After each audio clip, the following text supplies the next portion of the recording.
iniisip ko na sa mga matatanda lang yung ganyan eh. Tapos ikaw bata pa. Pero paano ba nangyari na nakakalakad ka? Kahit anong mangyari, Dok! Huwag kayo lalabas! Diyan lang kayo, doktor! Huwag kayong mag-alala sa amin! Aray ko! Nandito ako, iniligtas kita, kumapit ka lang! Yung anak ko, Malia. Si Isay.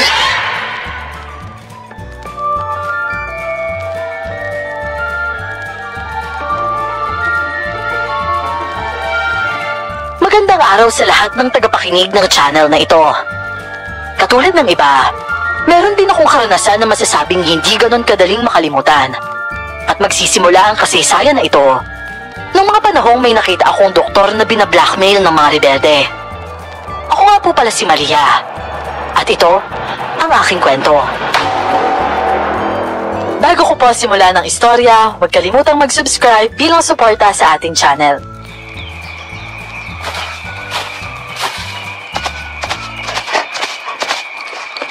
Jaguar, ano?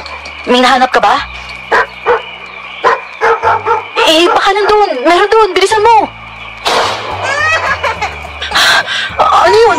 Parang galing na sa kampo nila Kaundoy, ah. Mapuntahan nga. Jaguar, halika na. Doon na tayo. Hoy, ano? Ililigtas mo ang anak ko? O pasasabugin ko itong bungo ng anak mo? Ilang beses ko kung sasabihin na wala po akong nakikitang mali sa kalagayan ng anak niyo. Normal yung nakikita ko sa kanya. At hindi ko alam kung bakit malaki yung tiyan niya. Pasensya na talaga. Pero mas magiging critical siya kung bubuksan ko siya. Doktor ka, tapos wala kang may nakita. Sa tingin mo, bakit lumalaki ang dibdib ng anak ko, ha? Bata pa siya para magkaroon ng ganong klaseng katawan ng dalaga. Saan pa lang ang edad niya? Kaya nga ako ipagbigyan niyo lang ako aralin yung bagay na yan para mas alam ko yung gagawin ko. Pero wag naman ganito. Kasi kahit mapatay niyo kami ng anak ko, hindi na magbabago ang kalagayan ng anak ninyo. Kaya nakikiusap po ako. Huwag niyo itong gawin sa amin. Pag-isip po kayo ng maayos. Pagtulungan natin na mailigtas yung anak niyo. Talagang kumuha pa sila ng doktor na pupwersahin? Sabi ng kulam ang dahilan kung bakit ganyan ang nangyari sa anak niya eh. Ayaw kasing maniwala eh. Ay, naku Jaguar. Tara na nga, umuwi na tayo. Tama na siguro itong mga nakuha natin. Umalis nga kami ng aso kong si Jaguar dahil wala kaming magawa sa kalagayan ng mag-amang bihag na yon. Ang dahilan lang naman kung bakit kami nandun, dahil sa hinahanap naming mga halamang gamot. Isa kasi akong albularya sa murang edad pa lang. Nagbibigay ako ng libreng serbisyo sa mga taong nangangailangan ng tulong ko. At ang mga rebelde sa lugar na yon, matagal ko nang kinausap tungkol sa batang lumaki ang dibdib. Mas malaki pa ito sa normal na dalaga, at ang pagkalobo nito ay talagang kakaiba.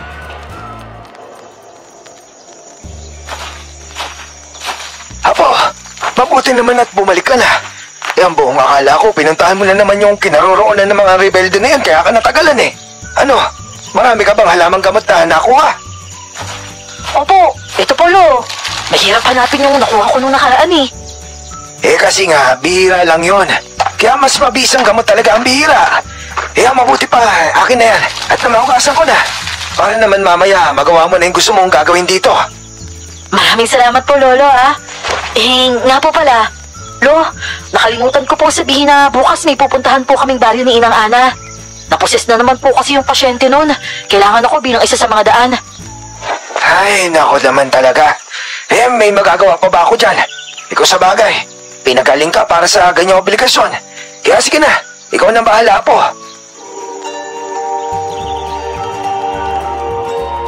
Dati po kasi akong hindi makatayo.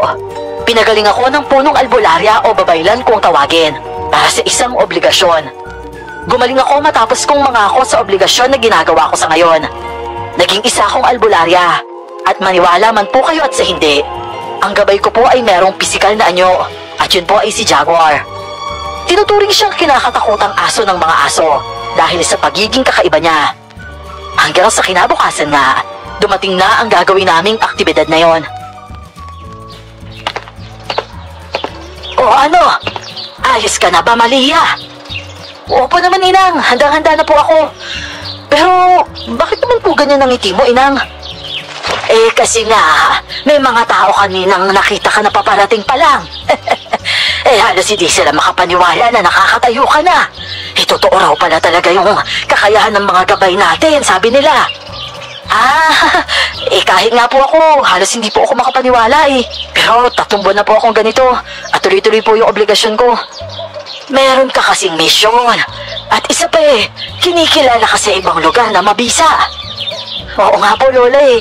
At masaya rin po ako na dahil sa akin, mas dumami na po yung naniniwala sa mga tulad natin. Oo nga eh. O siya, halika na, aalis na tayo. O sige po, Jaguar, halika na.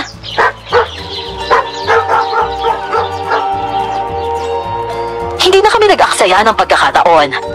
Nang makarating kami sa aming destinasyon, sinimulan na agad namin ang aktibidad para mapaalis ang kung anuman ang sumapi sa dalagita.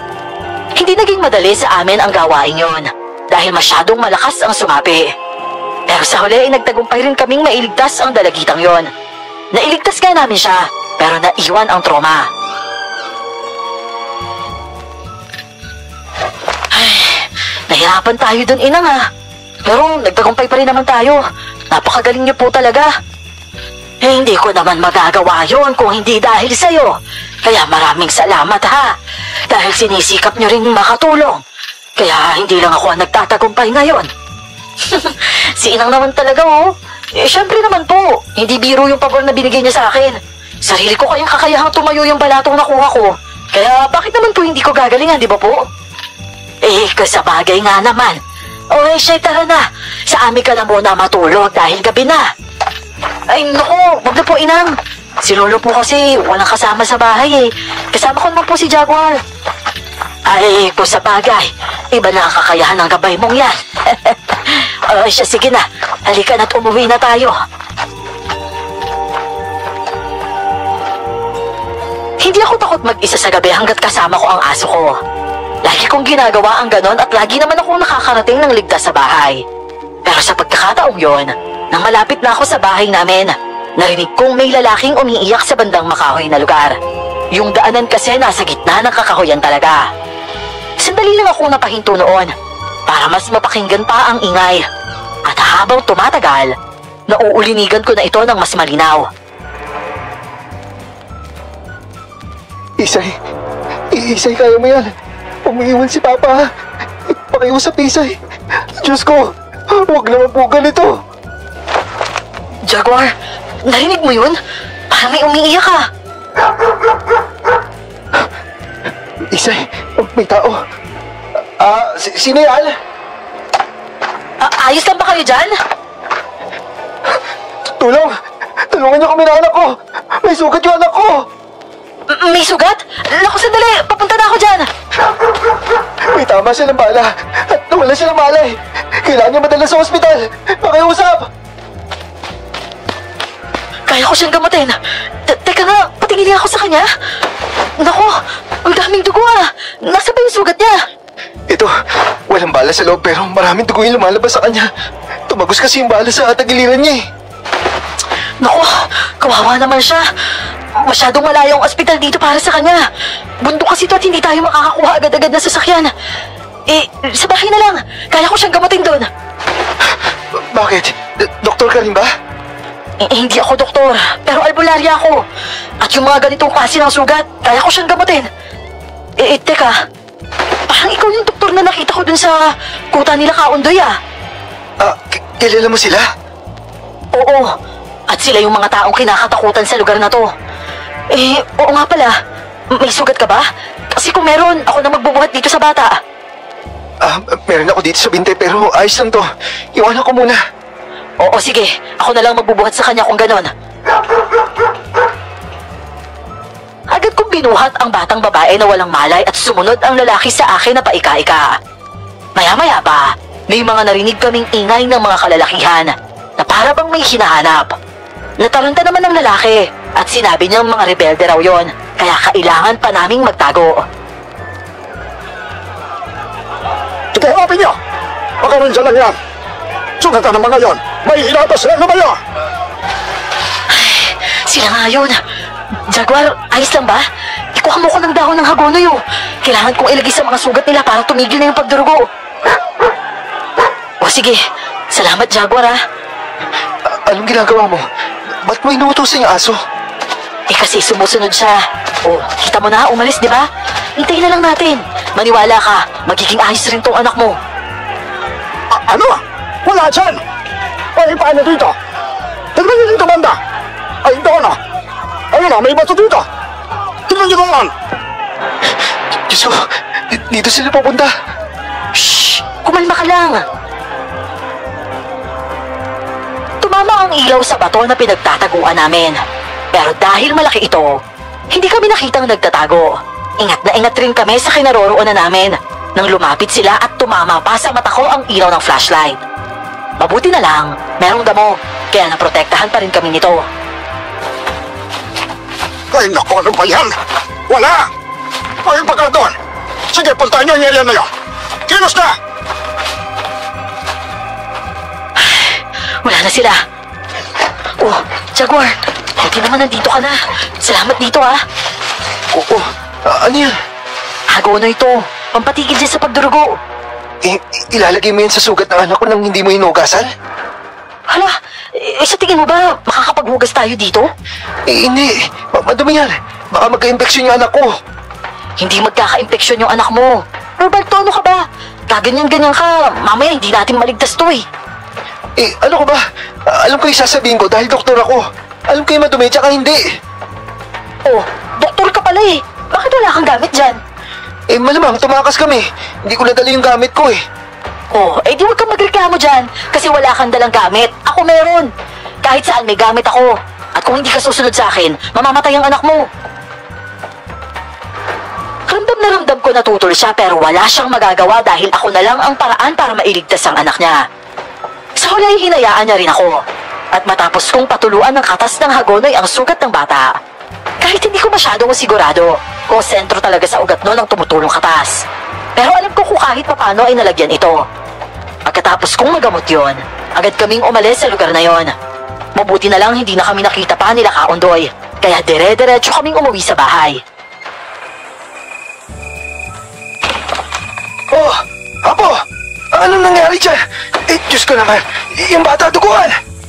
Oo nga po, Lolo eh. Marami na pong dugo yung nawala sa kanya. Sila po kasi yung kinuha nila Kaondoy para operahan yung anak niyang lumobo yung dibdib. Hindi naman madadala sa opera yun eh. Kulam yun. Hindi solusyon ang pagbukas noon. Nako, dito may lapag yung bata. Kahit gabi, halatang matindi ang pamumutla niya na. Tapos ikaw, Iyo, mukhang hindi maayos ang lakad mo ah. May tama po kasi siya sa bintelo. May bala pa nga po dyan sa loob ng sugat niya. Unahin niyo na lang po yung anak ko. Importante ho siya. Huwag na ho ako. Anak mo pala ito. Sandali lang. Kukuha ko na mainit na tubig at malinis na tela. Maraming salamat po, Lolo, ha? Ginawa ko ang lahat para magamot ang sugat ng bata. Tulad nga ng sabi niya, walang bala sa loob ng sugat nito, pero tagos sa tagiliran. Medyo naplis na hindi, dahil mukhang malapit rin yon sa organ, pero hindi rin naman natamaan. Malaki ang tsansa ng bata na mabuhay, pero malaki rin ang tsansa niyang mamatay dahil sa dugong lumalabas dito.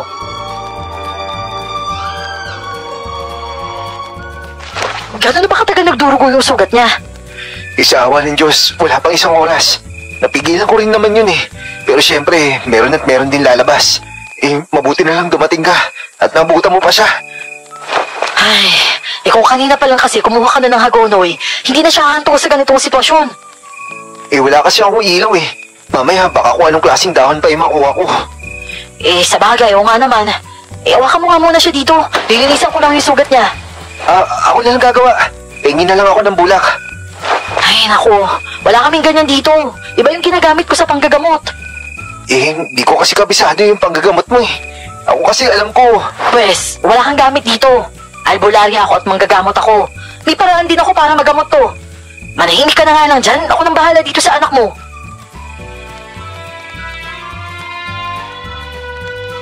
Hindi ko kina-question ng pananaw ng doktor sa panggagamot. Nasa moderno siyang pamamaraan samantalang ako ay tradisyonal. Kung may gamit siyang dala, kahit ipaubaya ko sa kanya ang gamutan. Kaso wala. At hindi ko rin siya masyadong minamaliit. Dahil alam kong inaral din ng mga doktor maging praktikal sa ganong sitwasyon. Alam kong may paraan din siyang maiisip kahit wala siyang gamit. Pero ang rason ko naman, mag-iisip pa ba siya kung nandiyan naman akong eksperto na? Oh, ayan o. Sigurado ako lalagnatin yan. Kaya magdidikdik lang ako ng bigas at saka ng bawang. Ayaw na anak ko ng amoy ng bawang eh. Nababanguan siya doon. Aswang ba yung anak mo? Ayaw sa bawang? Eh wala siyang magagawa, gamot yun sa lagnat eh. Pero mamaya na, obserbahan ko muna yung kalagayan niya at akin na nga yung sugat mo. Teka, marunong ka bang kumuha ng bala sa loob ng sugat? Baka mamaya kung ano yung hinihiwa mo Manahimik ka nga. Kakatayin na lang kaya kita.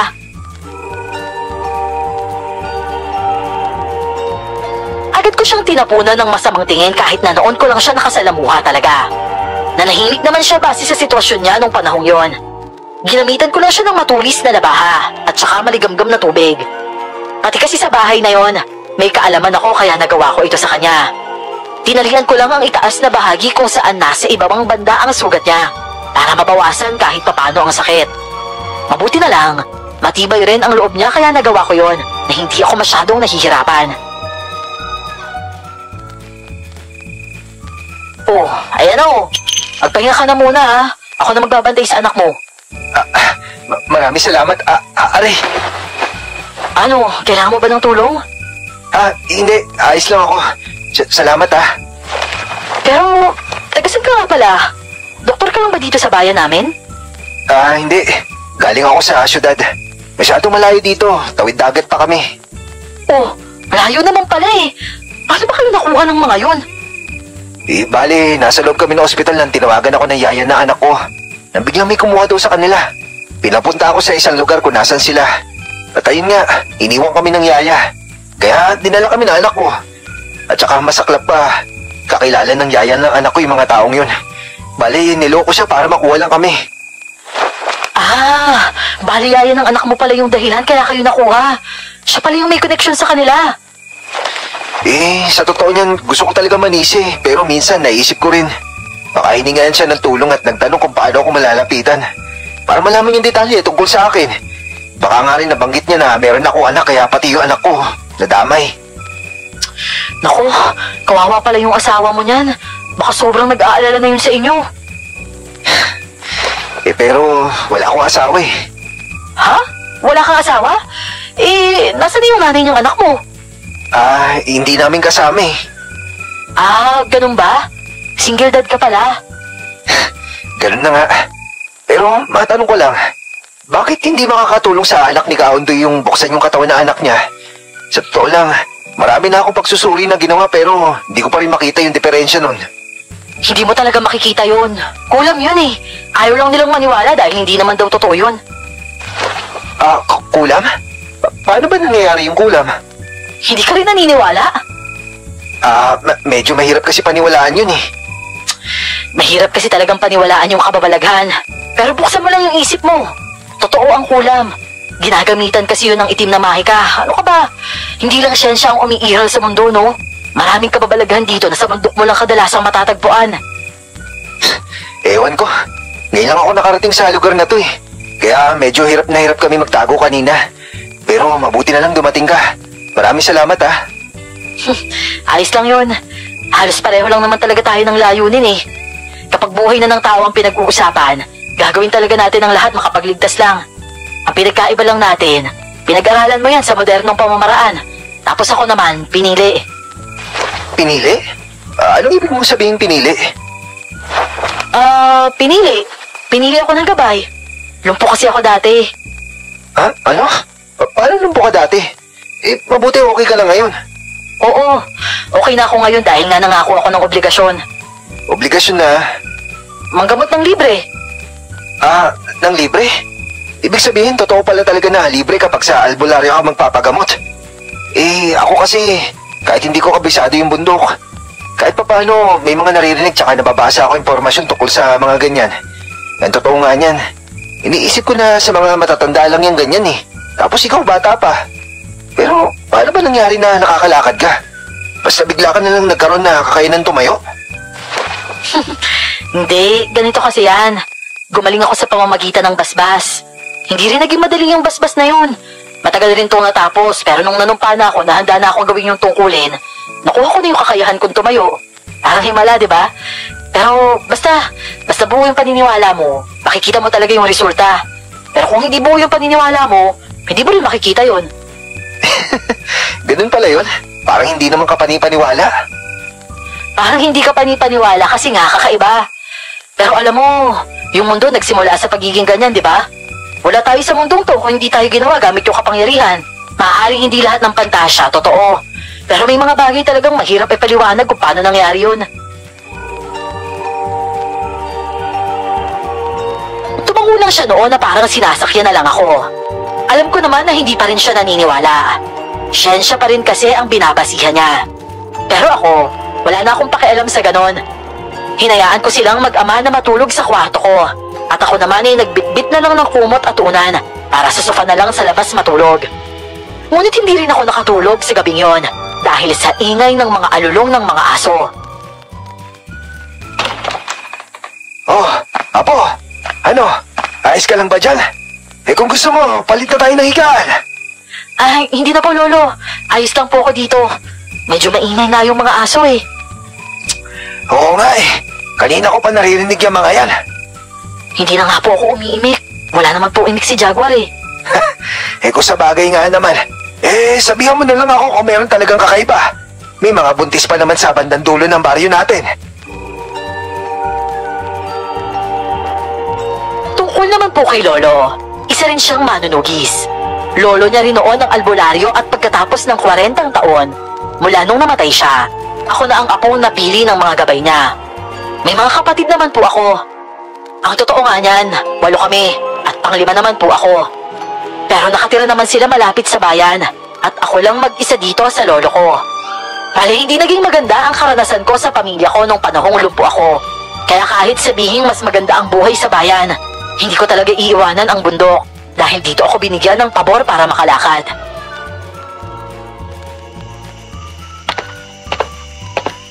Oh, Apo, ang aga mo naman nagising. Halos madilim pa, oh. Alas 5 na po ng umaga, Lolo. Tamang oras lang yun ng pagising para may gustong gawin sa umaga. Nagpapakulo na nga po ako ng tubig eh. Pwede ka na po magkape dyan. Salamat naman. Kamusta na kaya yung mag-ama, ano? Hindi pa nga po nagigising ang mga yun eh. Ihayaan nyo na po, masyado pa namang maaga. Mamaya po, susuriin ko ulit yung bata. Hindi na po bali yung tatay. Alam niya naman pong labanan yung sakit dahil nga doktor siya. Apo, walang taong habang buhay ligtas sa sakit. Kahit doktor. Alam ko naman po yun, Lolo. Pero naniniwala naman po ako na malakas siya. Sige na po, Lo. Magpapakain na lang po muna ako ng mga manok sa labas. O siya, sige. At magkakapin na lang din muna ako. Sa probinsya kasi ay nakasanayan na ng mga tao ang maagang gumising. Kahit wala pang araw, dilat na ang mga mata ko. Kadalasan, ang pinakahuling gising ay alas 6 ng umaga. At kapag pumatak ng alas 7, dahil mataas na ang araw noon, tamad ka na kung tawagin ng iba. Sa umaga naman, ang gawain ko ay magpakain ng manok. Tila nagising ang ama ng bata dahil sa ingay ko habang nagpapakain nga ng mga manok. Oh, aga mo nagising ha. Nakakalakad ka na agad? Hindi naman ako nalumpo eh. At kaya ko naman gamitin yung pako na may tama. Hindi naman ako masyado napuruhan eh. Oo nga naman. Saka nga pala, makalimutan kong magbigay ng pangalan kagabi. Pasensya ka na ha. Ako nga pala si Maria. Ako naman si Darren. Tapos yung anak ko, Isay naman ang tawag ko doon. Isabel kasi yung totoo niyang pangalan. Kumusta naman pala siya? Nilagnat ba? Hindi. Malakas naman yung resistensya ng anak ko eh.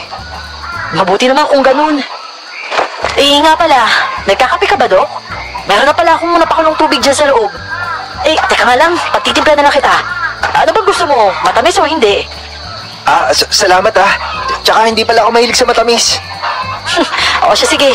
Konting asukal na lang yung ilalagay ko. Teka lang ha, maghuhugas lang ako ng kamay. Sinusundan lang niya ako ng paningin kahit saan ako magpunta. Wala akong nakuhang sagot kahit isa sa kanya.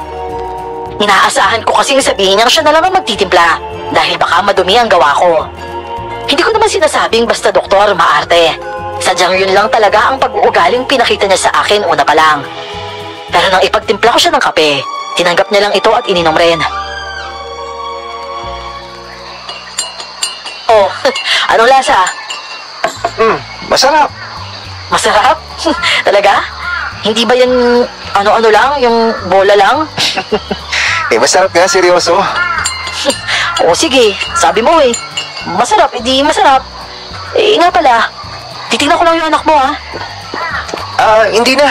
Ayos lang siya. Effective nga yung gamot na nilagay mo kagabi. Malia, maraming salamat ha. Kahit sa sugat ko, hindi na masyadong masakit unless na maglalakad ako. Pero kaya ko naman siyang tiisin. Mabuti naman kung ganon. Totoo ang sinabi niya. Talagang mabisa ang gamot na ginamit ko sa sugat nila. Mukhang yun na rin ang rason kung bakit hindi na siya kumukontra pa sa mga ginagawa ko.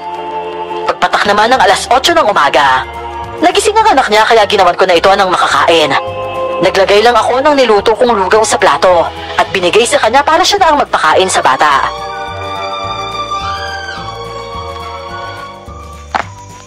Isay, anak, halika na. Kumain ka na. Papa, masakit po yung sugat ko eh. Nako, tiisin mo lang anak ha. Malapit ka na rin gumaling. Masyado kasing malaki kaya masakit talaga yan. Nasaan po pala tayo, Papa? Nasa bahay tayo ng taong nagligtas sa atin. At o nga pala, siya yung ate Malia mo ha. Siya yung gumamot sa sugat mo. Kasama niya dito yung lolo niya. Hello po, Ate Malia. Mamaya, papalitan natin yung tapal niya sa sugat mo ha, para mas mabilis gumaling. Sa ngayon, kumain ka na muna. Sige na anak, kainin mo na to.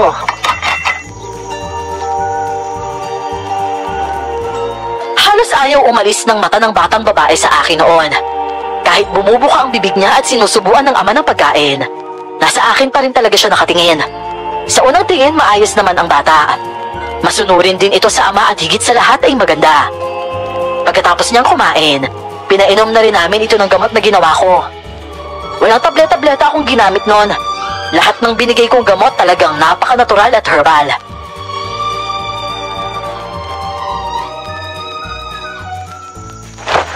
Mabuti naman madali lang siyang pakiusapan. Nakaya niyang inumin yung gamot kahit na mapait. Dahil ako'y nagpapainom eh. May tiwala kasi siya kapag ako. Mukhang idolo ka pala niya eh. Doktor ka kasi. Sa bagay, sinong bata ba ang hindi magiging proud kung anak siya ng doktor, di ba? Ito naman oh, ang taas naman ng tingin mo sa doktor. Malamang, malaki din ang sahod niyan eh. Pero, hindi biro maging doktor, Malia. Lalo na kung cardiologist ka. Ano yun? Espesyalista yun sa puso. Doktor ka pala sa puso. Gumagamot ka rin ba ng mga pusong durog? Bakit? Durog ba yung puso mo? Hindi naman. Kung sakali lang madurog to, di alam ko na kung saan ako tatakbo. Dahil tumahimik siya, ay pinaulanan ko naman siya ng maraming kisap mata. Kaya hindi na niya naitago pa ang natatawan niyang reaksyon at tuluyan na nga siyang natawa. Pagsapit naman ng tanghali noon, tinago ko naman silang mag-ama sa loob ng bahay. Dahil dumating sila Kaundoy at nagtanong tungkol sa mag-ama. Nako! Wala kahit sinong dumaan dito na tao. Simula pa kahapon. Kayo pa lang talaga at hindi ko nakita yung mag-ama na sinasabi niyo, Kaundoy. Siguraduhin niyo lang talaga na walang kahit sinong may dumaan dito kagabi, ha? May tama pa naman ang mag-amang yun, eh. Abay kahit doktor yun, hindi nang kayang gamutin ang sarili niya at ang anak niya. Lalo na't walang gamit ang mga yon.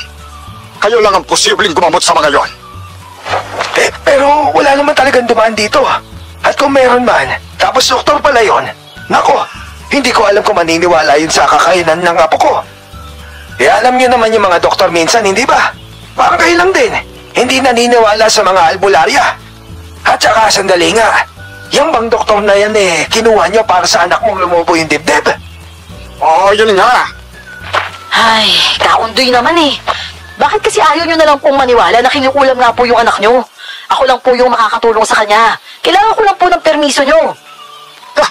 Kung kinukulam ang anak ko, ano naman ang kasalanan niya? Bakit, Kaundoy? Sa tingin mo, kasalanan lang talaga ng anak mo ang dahilan kung bakit naging posible yun? Paano kung kasalanan mo pala? Paano kung isa sa mga nakalaban mo, napahirapan mo noon? Tapos hindi mo alam, may kakilala palang makukulam. Tapos yung anak mo yung pinapahirapan niya, imbis na ikaw. Eh, oo nga naman, Undoy. Kasi posible yun eh. Ipahawak mo na lang kay Malia yung anak mo. Lalabanan niya yung magkukulam na yun. Maniwala kayo sa akin. Magaling yung apo kong yan. At saka yung doktor na hinahabol nyo. Kapag pinilit nyo yun, mapapatay niya lang yung anak mo. At masisira nyo lang yung buhay niya. Kasi hindi nakikita ng doktor ang totoong kalagayan ng bata. Ay, nako. Eko sa bagay eh. Baka kayo na nga talagang sagot para sa ikagagaling ng anak ko. O sige, Malia, mamayang hapon kaya mo ba? Total, nakuha ko na po yung permiso mo, Kaundoy. Sige po, mamayang hapon dadating po ako sa kampo nyo. Ako pong bahala sa anak mo. Okay, sige, ganun na nga. Tara mga bata, hayaan niyo na ang doktor na yon. Walang kwenta yon. Hayaan niyo na siyang mamatay kasama ang anak niya. Ilang beses ko siyang kinumbinsi noon. Pero sa pagkakataong yun lang din siya pumayag na parang ang dali niyang kausap. Nang makaalis na sila, agad na binuksan ni Lolo Amon ang pintuan na gawa sa kahoy sa ilalim ng lamesa, papunta sa baba kung saan nakaimbak ang iba kong kagamitan.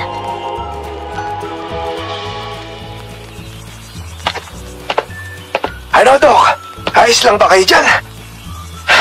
Umalis na po ba sila? Pasensya na ho kayo ha. Kailangan niyo pa magsinungaling dahil sa amin. Eh, amo na yun. Hindi naman tama yung ginawa nila sa'yo. Isay, Ira, halika na dito. Pero masakit po yung sugat ko eh. Ako na po dyan, Lolo. O siya, sige. Mas mabuti pa dahil mas malakas ka. Isay, halika na. Hawak ka sa kamay ko. Dahan-dahan lang kasi baka dumugo yung sugat mo, ha? Opo. Ang sakit po eh. Eh, tiisin mo lang anak. Iangat na kita ha. Maingat kong inabot ang bata at hinila ito para makaakyat sa taas. Humikbi pa ito dahil sa nasasaktan siya pero saglit lang. At inalalayan siyang makaupo sa upuan. Pero patagilid dahil nga sa sugat. Eh, mabuti po. Napaalis niyo sila. Napangakuan ko kasi ng serbisyo tapos pumayag. Anong serbisyo? Sa anak niya? Eh, mahirap kasi intindihin yung sakit ng anak niya eh. Kahit anong gawin ko, wala talaga akong makitang diferensya. Eh kasi nga, binasihan mo yung siyensya. Kinukulam ang anak nun. At mahihirapan yung isang doktor na katulad mo na intindihin yon. Kaya nga diba, mahirap ipaliwanag yung kalagayan niya. Lalo na't sa record mukha mo, normal lang. Pero kung titingnan, masyadong malala yung kalagayan niya. Ganun ba yun? Sana nga maligtas mo yung bata kasi nakakaawa talaga eh. Ako kasi hindi ko na alam yung gagawin ko dun. Lahat na nahawakan ko, nagtagumpay naman ako. Pero sa batang yun lang talaga yung hindi. Pakiramdam ko, nawalan ako nakakainan sa trabaho ko dito eh. Parang hindi ko na kaya manggamot ng tao. Hindi, nagkataon lang siguro na hindi nababagay yung doktor sa kalagayan niya. Kung ibang sakit siguro, malamang kayang-kaya mo yun. Pero yung kasong to, hindi ikaw ang solusyon dun. Salamat naintindihan ko. Eh kahit naman ako, kung puso yung pag-uusapan, kung nangangailangan ng palitan yun, hindi ako ang solusyon dyan, kundi ikaw. May mga bagay na kaya natin gawin at may mga bagay na hindi natin kaya. Kahit paanong pilit natin. Kahit pa sabihin nating linya natin to sa trabaho. Maraming salamat, Malia. Isa na nga maligtas yung bata kahit masamang tao yung ama niya. Karapatan pa rin kasi ng bata na gumaling eh. Eh gusto ko naman sana pagalingin yun. Kasi ama din ako eh. At may bata rin na nanghihingi ng proteksyon ko kaya kailangan ko tumakas. Ligtas na kayo at masisiguraduhin kong ligtas kayo. Papagalingin ko yung bata. Wala nang hahabol sa inyo pagkatapos nun. Kaya nga maraming salamat talaga, Malia. Pagsapit ng hapon ay umalis ako kasama si Jaguar papunta sa kuta nila Kaundoy. Sa totoo lang, ayaw ni Kaundoy na mapunta ako roon dahil posible ang kapahamakan. Pero sa pagkakataong yon, pinagbigyan niya ako. Kaya pagdating roon ay nakaantabay agad ang mga tila adik niyang kamiyembro.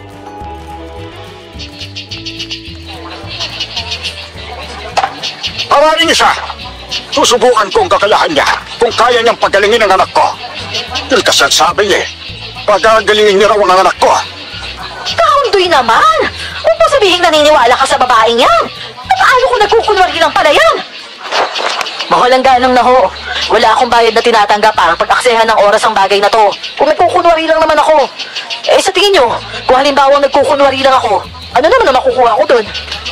Hindi naman nakakapagtaka kung nagkukunwari ka walang nakukuha ang kapalit. Kasi nga yan, yung pag-aalbularya mo, hindi ba't libre lang ang serbisyo mo dyan? Oo nga po, libre lang yung serbisyo ko pero gawaing mabuti to. Mas may rason ng layunin ko sa paggawa ng mabuti ng libre kaysa sa gumawa ng masama na wala ka namang mapapala. Kaundoy, gusto ko na po makita yung anak nyo. Ay, iyahan mo na, Utay. Halika dito, Malia. Nandito ang anak ko. Tignan mo. Sumunod na lang ako kay Kaundoy pero iniwanan ko ng makahulugang tingin si Aling Utay. Napansin ko na ang kaba na nakaukit na agad sa kanyang mukha. Matapos ang makahulugang tingin na yon, agad ko siyang tinaasan ng sulok ng labi sa katuluyan ng sumunod sa kanilang lider. Ito siya. At nangihina na ang anak ko, Malia. Sana totoong sinasabi mong matutulungan mo siya. Sige po, Kaundoy. Hahawakan ko lang po siya saglit, ha? Sige. Ikaw na ang bahala, ha? Magtitiwala talaga ako ngayon. Grabe talaga to. Ano kaya yung rason kung bakit na ginawa to sa anak mo? Nararamdaman ko kasi yung enerhiya ng mangkukulam na gumagawa nito sa kanya, eh. Kaundoy, mukhang malakas talaga yun. Ano? Mangkukulam? Kung ganun, kaya mo bang alamin kung sino at paano gagaling ang anak ko niya? Oo naman. Ibigay niyo lang po sa akin lahat na kailangan ko. Sige. Ano bang mga gamit ang kailangan mo, Malia, ha? Sabihin mo lang at ibibigay ko lahat na. Tatawasin ko po muna para alamin ko anong klaseng makukulam to. At saka kung saan siya matatagpuan. Depende po kasi sa proteksyon na nilagay niya sa sarili niya. Kandila, kutsara at saka planggana po na may malinis na tubig. Pero konti lang po. Yun lang? Opo, yun lang po muna. Talagang binigay niya sa akin lahat ng sinabi ko. Agad ko ring sinimulan ang pagtatawas at nakaabang naman si Kaundoy sa resulta. Hanggang sa bumuo ang nilagyan kong natunaw na kandila sa planggana na may tubig at binasa ito. Ano ba nakita mo, Malia?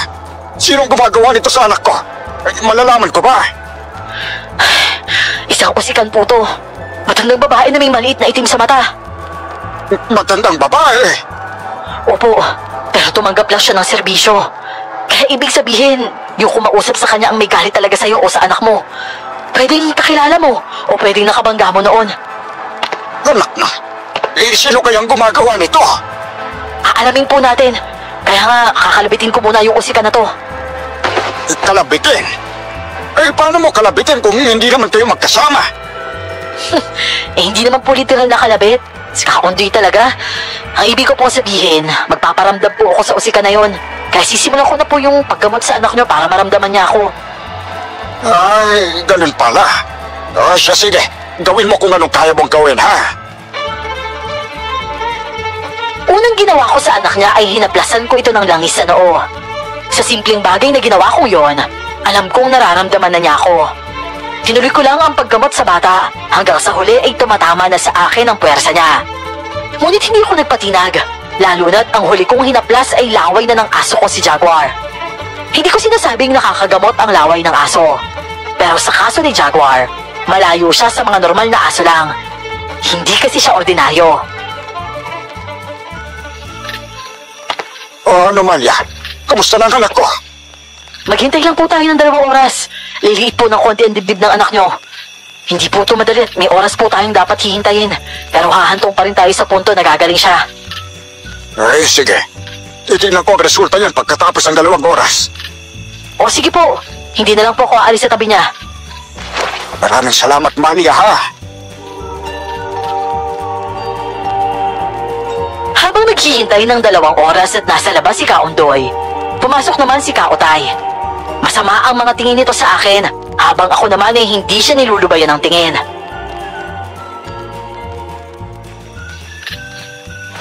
Oh, bakit naman ho ganyan kayo makatingin sa akin, Aling Utay?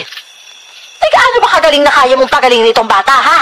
Doktor lang ang may kayang gumawa nito sa kanya. Kaya ng operasyon yon. At ikaw, hindi mo kaya yon. Aling Utay, kung may gusto ko yung gawin para sa kahihinat na ng bata, Masyado bang malaki yung kasalanan mo kung mandadamay ka pa ng buhay ng doktor? Alam naman natin pareho kung ano ba talaga ang totoong kalagayan ng bata.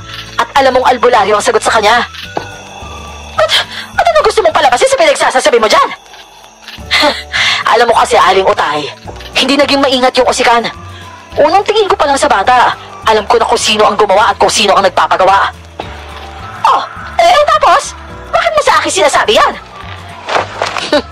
Alam mo kung bakit ko sinasabi to sa'yo. Oh, anong reaksyon niyan, Aling Utay? Relax ka lang. Bakit parang hindi ka naman pakali dyan? Hoy! Ikaw na babae ka! Hindi ako papayag na ikaw lang ang magpapabagsak sa akin nun! Dapat lang kay Undoy ang nangyayari sa anak niya ngayon! At kung hindi naman kasi dahil sa batang to, buhay pa sana ang anak ko! Bakit ho ba? Ano ho bang ginagawa ng batang to sa anak mo? Tinulak niya sa tubig ang anak ko! Hindi niya tinulak yung anak mo sa tubig. Dumipensa lang siya, kaya yung anak mo yung tuluyang nahulog sa malakas ng agos na tubig na yun. Ano bang pinagsasasabi mo? Alam mo katotohanan kung ano ko, Aling Utay. Pati yun, nahuhulaan mo? Nakikita mo ang aktual na nangyari? Oh, di ibig sabihin tama talaga yung sinabi ko. Anak mo ang nanulak at dumipensa lang yung batang to. Hayop ka talaga! Hindi ko naman nakikita ang aktual na nangyari nung panahong yun. Sadyang narinig ko lang sa batang to yung mga rason niyang dinidiin mong mali. O ngayon, lumabas na mismo sa sarili mong bibig yung katotohanan. Ibig sabihin, tama lang naniniwala si Kaundoy sa sinasabi ng anak niya. Dahil yun naman talaga ang totoo. Parang iyak ka talaga! Papatayin kita! Patay! Ay, Undoy! Hayop ka! Ikaw pala ang dahilan kung bakit naging ganyan ang anak ko! Undoy kasi! Kasalanan mo to, Malia eh! Pinabida ka talaga eh! Pinlano mo ba talaga to? Pinlano ko man to o hindi. Kung talagang wala kang ginagawang masama, hindi yan lalabas sa bibig mo kahit anong diskarte pa yung gawin ko sa'yo. At opo, Kaundoy, kaya kong alamin kung sino ang may gawa nito sa anak mo at yung solusyon dito. Nanginig ang buong katawan ko nang biglang tumalsik ang kalat ng dugo sa mukha ko nang barilin ni Kaundoy si Aling Utay sa ulo. Walang patawad. Pinatay niya ang taong kumpirmadong nanakit sa anak niya. Unang alituntunin niya sa grupo. Mamatay ang taong tinaydor ako. Kahit kapatid pa kita. Sige na, Malia. Pwede ka nang umalis kung gusto mo. Pasensya ka na kung nabigla ka sa pangyayari nito, ha? May tarog sa likod bahay. Doon ka maghilamos na muna, ha? Grabe ka, Undoy. Bakit sa harapan ko po talaga? Ay, ang hirap namang huminga. Ay, pasensya ka na. Hindi kasi ako nakapagpigil eh. Pero, yung usikan po dapat yung pinatay nyo. Dahil kapag pinatay nyo po yun, sigurado, agad-agad gagaling yung anak nyo. Pero, teka nga ho, ang sama talaga ng pakiramdam ko eh. Sino naman kasing hindi sasama ang pakiramdam sa nangyaring yon?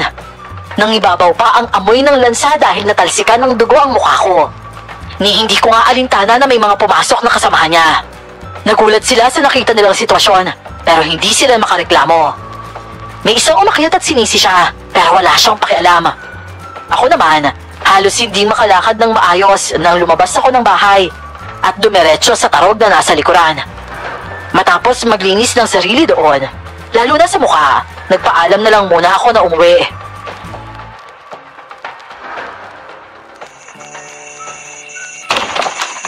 Oh, Apo!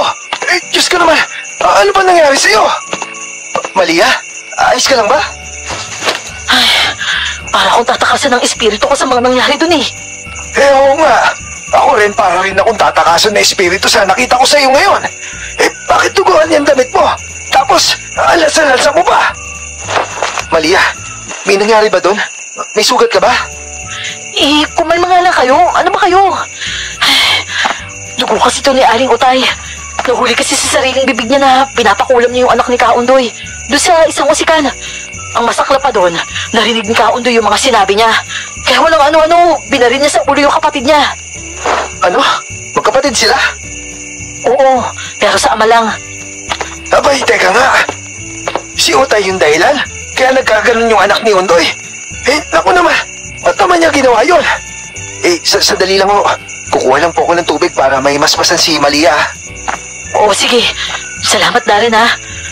Kasi po, Lolo, dahil doon, yung batang yun daw ang pumatay sa anak ni Aling Utay. Ako naman, hinuhuli-huli ko lang naman siya eh. Nagkataon naman na lumabas sa bibig niya mismo yung katotohanan at narinig ng kapatid niya. Ayun, pumasok at nagkasingilan na sila.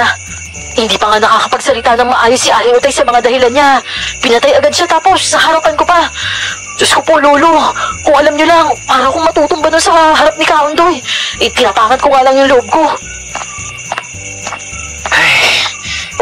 Ito.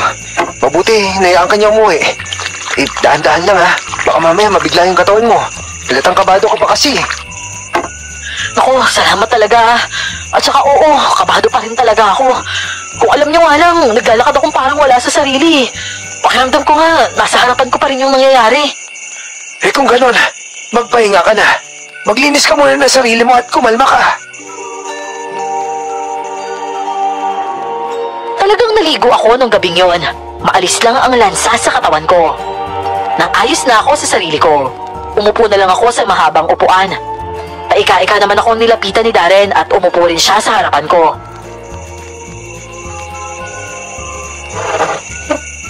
Malia, kamusta na pala yung bata doon?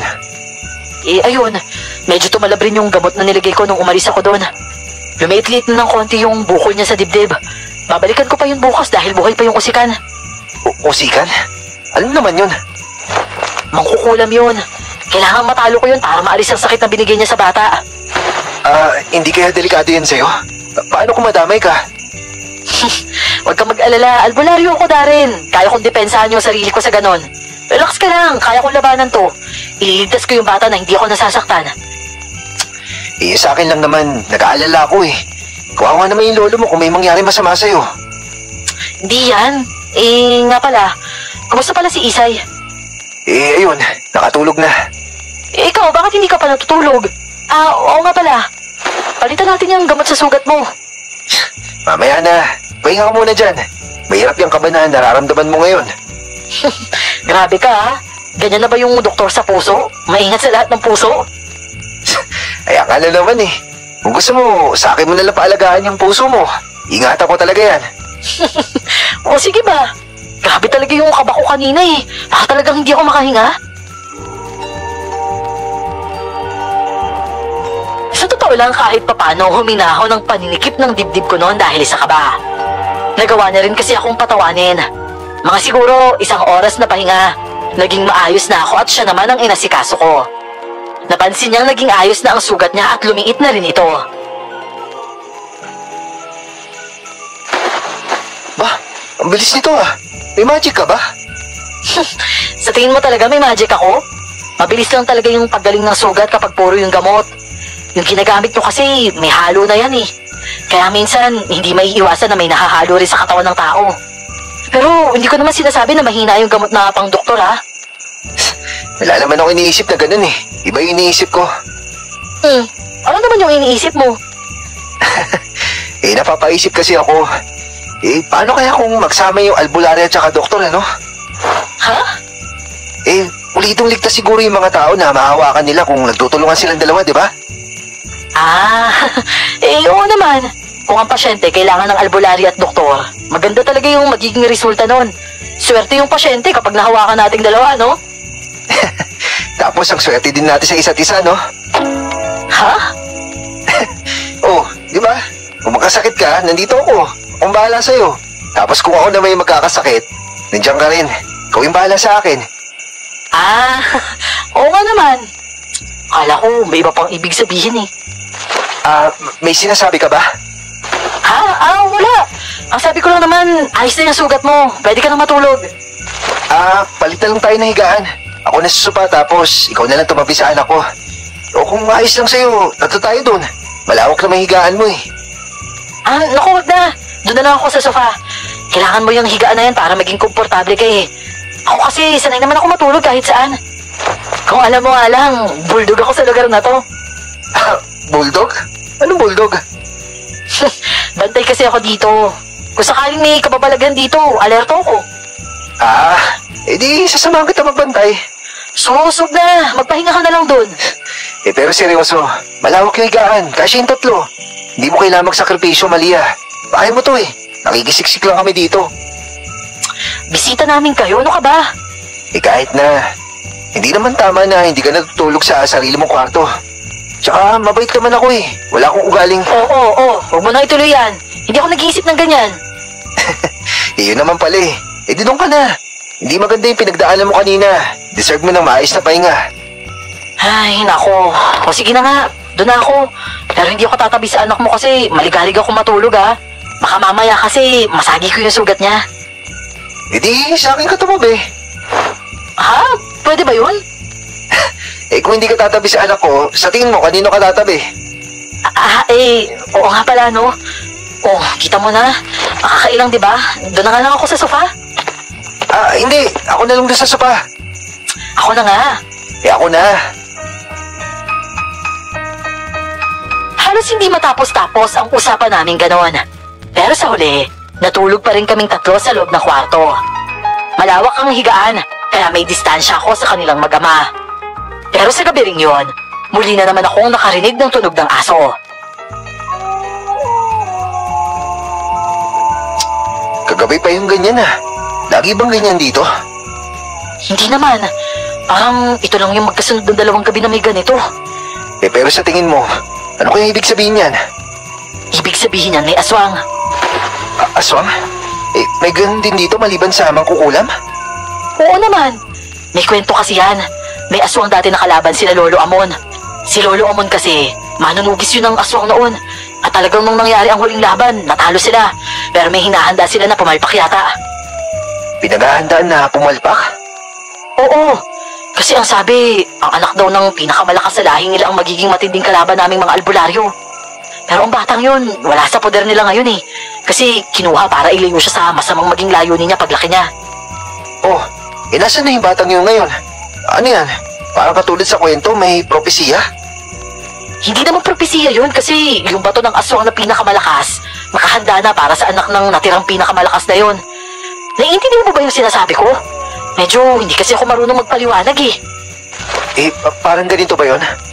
Bukod sa pinakamalakas na aswang ngayon na may anak, may pinakamalakas pa noon dati? Oo, ganun nga. Kaso, namatay yun at nakuha nila yung bato. Tapos yung bato na yun, para yun sa batang anak ng pinakamalakas ngayon. Kapag nalunok niya yun, siya na ituturing na pinakamalakas. Oo, ganun nga. Mas malakas pa sa tatay niya. Pero natalo na dati yun ng mga albularyo Oo nga. Pero dati kasi wala ang anito ng aswang. Bukod kasi sa bato, may anito pa. Mas lalong lalakas ang aswang na yun kung nasa kanya yung anito. Grabe. May ganun pala. Tsaka totoo pala talaga yun? Oo, totoo yun. At hindi lang tayo ang nabubuhay sa mundong to, Dok. Dok talaga? Dahil na lang itawag mo sa akin. Mas bagay kasi sa inong tawaging Dok eh. Sus, nasa bundok tayo, no? Dahil na lang. Mamaya tawagin pa kita diyang aling albularya eh. Loko, hindi ko ikakahiya yan, no? Ako talaga yan eh. Pero seryoso ako. Dahil na lang itawag mo sa akin. Ewan ko sa'yo, matulog na nga lang tayo. Sa gabing yun ay mas lalong naging agresibo ang tunog ng mga aso. Hindi pa rin ako umimik nun. Pero sa huling narinig ko na ang parang kakaibang angil. Hindi na siya galing sa aso at si Jaguar na noon ang nag-ingay na rin.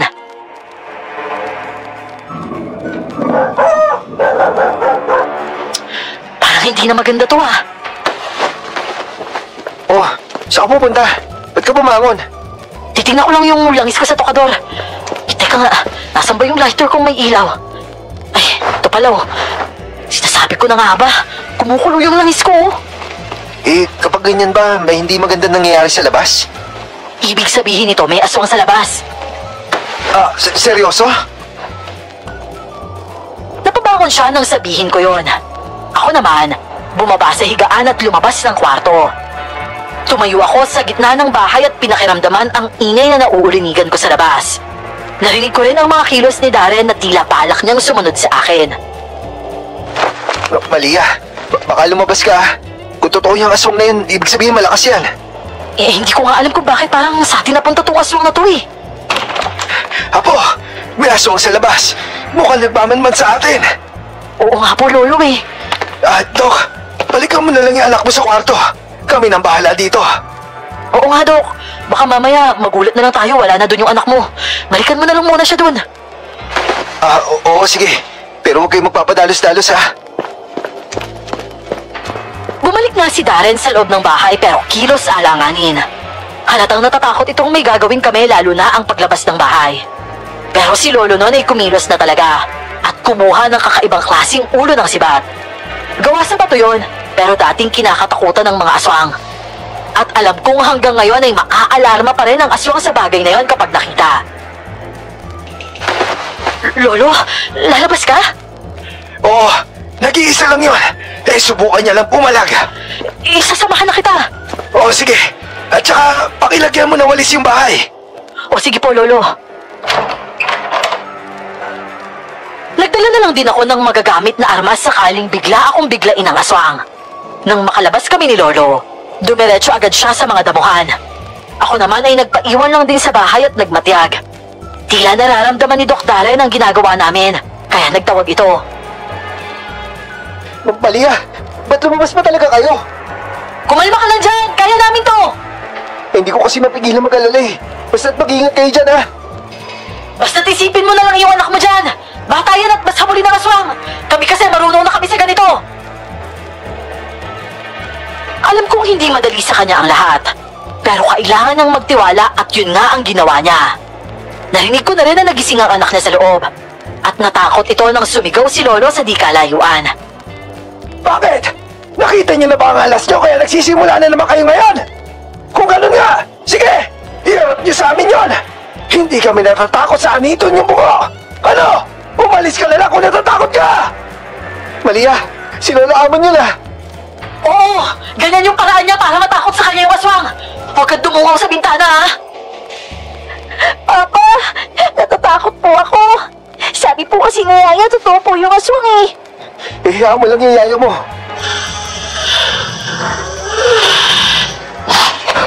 Malia, narinig mo ba yun?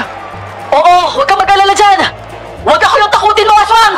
Hindi uso sa akin yung takot-takot na yan! Nandito lang naman ako upang magbigay ng mensahe.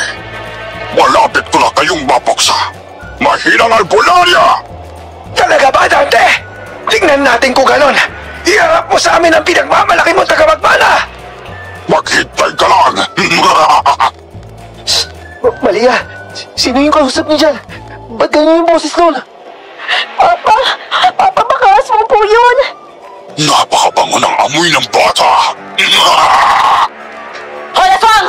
Huwag na huwag kang kikilos nang hindi ko magugustuhan! Tandaan mo, nasa teritoryo ka namin! At bakit? Sino ka ba, ha? Sige, subukan mo na lumapit sa apo ko at pagsisisihan mo yan! Walang niya!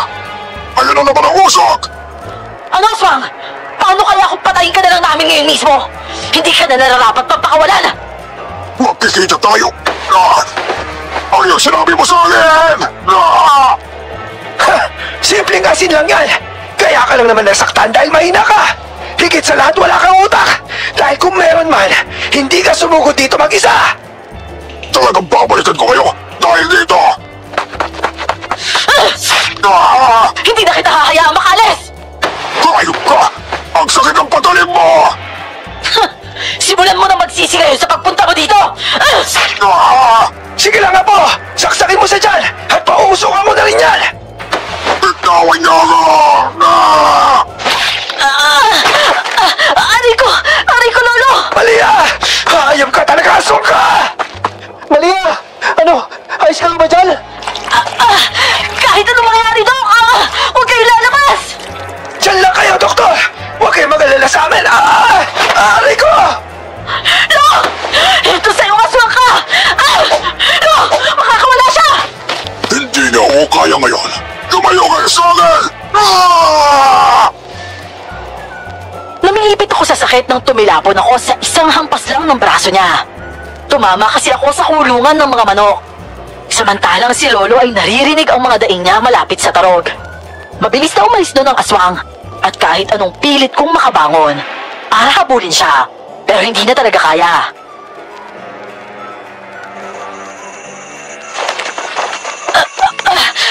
Aray ko! Lo! Ayos ka lang ba dyan?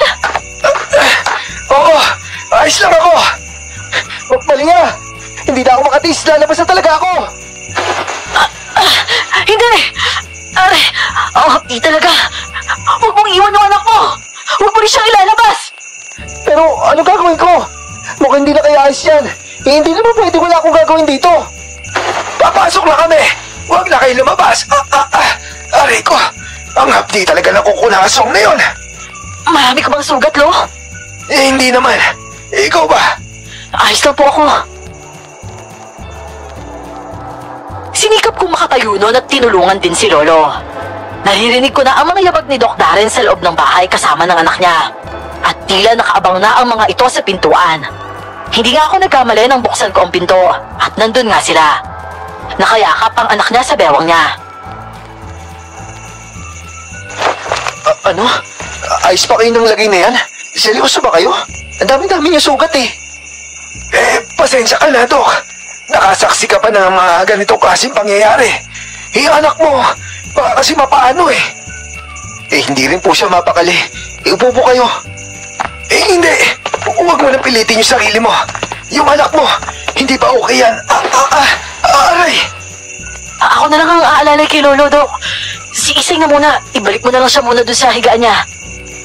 Ate, natatakot po ako. Ano po yung tunog kanina? Ang pangit po kasi ng pakinggan. Nakakatakot po. Aswang yun, Isay. Pero huwag kang matakot dahil nandito ang Ate Maria mo. O sige na, bumalik ka na sa kwarto dahil yung sugat mo, baka bumuka yan, mahirap na. Hindi po. Kailangan po kasi kayong gamutin ni Papa. Dito na lang po ako hihiga, oh. Sige na po, Papa. Natatakot po ako dun eh. Oo, sige. Sandali lang ha. Kukuha lang ako ng kumot sa kaunan. Sa kabila ng mga sugat ko sa katawan, marahan ko namang hinila si Isay palapit sa akin. Mabagal ang kilos niya dahil sa sugat na sa tagiliran. Habang ang kanyang ama naman, kumukuha ng mga gamit na kailangan niya. Si Lolo noon sinimula na ring suriin ang sarili niya at hindi na rin nagtagal na bumalik si Doc Darren. Isay, oh. Halika dito. Dito ka mahiga. Oh, dahan-dahan lang ha. Pero, kamusta ka, Malia? Puro dugo ka, oh. Malalaki ba yung sugat nyo? Huwag kang mag-alala, Doc Darren. Kaya namin to. Ako nang gagamot sa inyo. Wala akong gamit dito pero sabihin niyo lang sa akin dapat gawin. Oo, sige. Ang kailangan ko, panali sa sugat. Kaya kailangan mo magupit ng tela para sa ganun. Are! Naku, anong ginamit niyang pansugat dyan? Malalim yan ah. Kuko kasi ito ng aswang.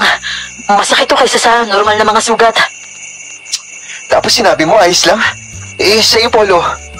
Si Malia muna. Ako kasi sanay na ako sa ganitong sugat. Sige na. Halos inabot kami ng madaling araw sa gamutan lang na yon. Si Doc Darren na ang umasikaso sa amin sa kabila ng pananakit ng sugat niya. Nilipat na lang niya si Isay sa kwarto. Kinabukasan naman, nahuli ako ng gising. Nananakit kasi ang mga sugat ko sa katawan at nagising na lang akong parang may sumusuri sa akin. Naku, pasensya na. Nagising ba kita? Hindi naman. Nahuli pala ako ng gising. Oo, pero mas maganda kung magpapahinga ka muna. Malalaki yung sugat mo sa katawan eh. Mapdi ang mga yan. Oo nga eh. Ang hirap ng kumilos. Ako nang kikilos para sa'yo. Maalam naman ako mag-alaga eh. Talaga lang ah. Oo naman. Tsaka nga pala, ako na lang pala magluluto ngayon. Ano nga ba pwede ko maluto dito? May tuyo kami dyan na di kaya bagoong. Pero kung gusto mo ng karne, pwede kang manghuli ng manok. Pwede ring itlog ng manok. Kaso, nandun pa sa pugad eh. Pwede kang kumuha doon. Oo, sige. Kukuha na ako. Pumayag ako sa naiisip niyang gawin dahil alam kong malaki ang pinagkaiba ng nakasanayan niya sa buhay namin sa bundok. Nang umalis siya para kumuha ng itlog sa pugad ng manok na nasa ilalim ng bahay, sinundan ko rin siya. Yung manok kasi kapag kinuhaan ng itlog, nanunuka. Kaya ngising-ngisi ako nang pumasok na siya sa silong ng bahay. Pero yung ngiti ko, napawi nang makitang parang eksperto naman pala siya lalo na nung kinuha niya ang itlog sa pugad ng manok.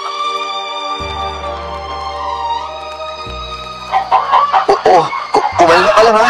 Hingi lang ako ng itlog. Ayan. Salamat ha. Galing ah. Alam niya kaya natutukain siya nun? Aray ko! Mali ah! Oh, ito. 4 yung ginawa ko. Ayos lang ba? Lalagyan ko na lang ng kamatis tsaka sibuyas para masarap. Galing mo dun sa manok ha. Nanuno ka kaya yun. Manok tsaka itlog kasi yung dahilan kung bakit ako doktor ngayon eh. Edi ibig sabihin pala, may mga alaga kayo dati? Oo, may poultry kasi kami dati eh. Doon kumukuha yung magulang ko na paggasto sa pag-aaral ko. Kahit hanggang ngayon, nandun pa din yung poultry. Ang swerte mo naman pala. At saka, hanga ako sa'yo ha. Matagal kaya yung pag-aaral na tatahakin mo para lang maging doktor. Pero hindi ka talaga nabagot. Pangarap ko talaga eh. Namatay yung ate ko dahil sa kakulangan sa pera namin noon. Hindi siya maasikaso ng ospital dahil wala kaming pera. Lubog pa sa utang yung mga magulang ko. Kaya nga sabi ko nung bata ako, kapag naging doktor ako at dumami yung pera ko, tutulungan ko talaga yung mga taong nangangailangan ng tulong. Hanggat maaari kasi, hanggat kaya ko, isasalba ko yung buhay ng tao. Lalo na kung hadlang sa paggaling niya, pera.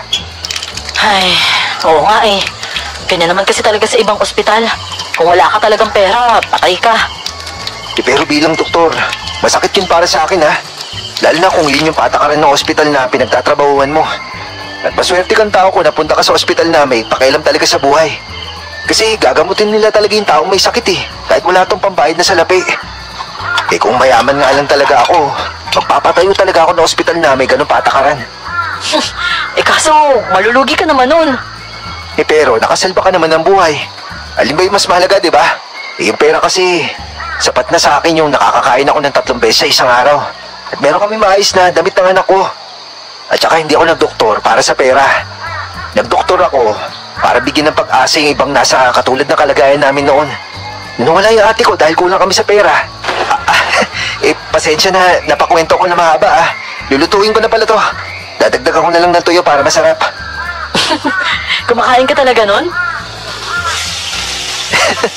Oo naman. Ano ka ba? Hindi kami mayaman no. Galing din ako sa hirap. Kala ko kasi talaga sobrang yaman ng buhay nyo eh. Ayaw mo kasi sa dumi. Totoo naman na ayaw ko sa dumi. Kahit sino naman ayaw sa madumi, di ba? Maingat lang din ako pero may mga bagay naman ako nakasanayan dati. At kaya kong mag-adjust sa kahit saang lugar. At saka nga pala, mabilis din yung recovery ng anak ko. Hindi na siya nilalagnat kaya salamat ha. Sus, wala yun. Pwede ko bang pag-aralan yung kakayanan mo? Yung pagiging albularya ko? Naku, ibang-iba to sa lahat, no? Hindi to pinag-aaralan kundi tinatanggap to. Meron kasi akong gabay na gumagabay sa akin kapag nagagamot. Nasa kanya talaga nanggagaling yung bisa kung bakit mas mabilis gumaling yung mga taong may sakit na nahahawakan ko. Ito naman, bawal ang bayad na pera. Tiwala mo lang kasi ang kailangan mong ibayad para gumaling ka. Ang ganda pala niyan, no? Malaya ka mang gamot sa kahit kanino. Sa akin kasi, bawat gamit na gagamitin ng pasyente ko, bawat gamot, sangkot pera. Kaya mahirap din basta na lang manggamot na libre. Naiintindihan ko naman yung ibig mo sabihin. Alam ko yan. Dahil mulat din naman yung mata ko sa modernong panahon. Mabuti nga, nakilala kita, no?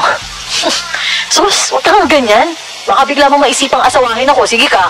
Kasi libre lang yung serbisyo ko sa tao. Oh, bawal bang ganon? Hindi naman masama yun, ah. Ewan ko sa'yo. Magluto ka na nga lang dyan. Pupuntahan ko na lang muna yung anak mo. Titingnan ko lang yung kalagayan ng sugat niya. Sige na, sige na. Ito naman, hindi madiskarte yan eh. Salamat pala sa pag-aalala kay Isa, ah. Tumalikod akong hindi mapigilang mapangiti. Habang nadadagdagan ang araw ng pananatili nila sa bahay namin, unti-unti ko na rin napapansin ang kakaiba kay Doc Darren. Iba na ang tratong pinapakita niya sa akin at hindi ko rin mapigilang mag-isip ng kung ano-ano. Matapos ng agahan namin noon, agad naman akong bumalik sa kuta nila Kaundoy at inasikaso rin ang anak nito. Lumiit na ang dibdib ng bata na para bang binitawan na lang ito basta ng mangkukulam. Kaundoy, bumitaw na siya. Hindi ko na masyadong maramdaman yung presensya niya. Ay, talaga ba? Pero makikilala mo pa rin ba ito? Opo naman. Pero tumatanggap lang ng serbisyo ang mangkukulam na to. Tatakas na to ngayon, lalo na tula nang nagbabayad sa kanya. Dapat pa rin siyang mamatay dahil sa ginawa niya sa anak ko! Basta't mag-iingat lang ho kayo ha. Walang binatbat yung baril mo sa mga ganong nilalang. Kinakalabit mo pa lang yan, pinapatay ka na niya. Nakakainis naman kasi. Bakit ba may mga ganito dito? Kasi ho, bundok ho ito. Tsaka ito ho, sandali. Titingnan ko ulit sa tinuna na kandila itong... anak ng... ano tong... Ay, bakit? Isang matrukulan ng usikan? Matrukulan? Ano yun? Aswang ho yun. Lalaking aswang na nambubuntis ng babae at kapag nanganak ho yun, kinukuha nun ng bata at kinakain. Pero may kakayahan siya ng isang usikan at hindi pwedeng mabuhay ito. Hayop na to Sandali nga lang ho. Dahil naramdaman ko ang presensya ng aswang, gamit ang espiritual na apog, buyo at tabako. Magnganganga lang ako pero may iba itong epekto sa mangkukulam na aswang. At ang katas nito ay pinahid ko sa dibdib ng bata. Pangalawa ay pinahiran ko rin ito ng katas ng itim na luya. Yan ang bagay sa'yo! Ikaw pala yan O sige, tiisin mo yung sakit na yan ngayon! Anong nangyayari sa usikan kapag ganyan? Mahihirapan po siya. Mararamdaman niya itong nararamdaman ng anak mo. Talaga? Gusto ko kasing mamatay yan Magsama na sila ni Utay. Manakalap kasi sila. Sa totoo lang, napakasimple lang tingnan ng ginagawa ko, Kaundoy. Pero matindi ang hirap na dinadanas ng usikan na to ngayon. Malas na lang dahil aswang rin siya sa kabila ng pagiging makukulam niya. Sige, Malia. Huwag mong tantaran ng aswang na mangkukulam na yan. Hanggang hindi natatapos yan.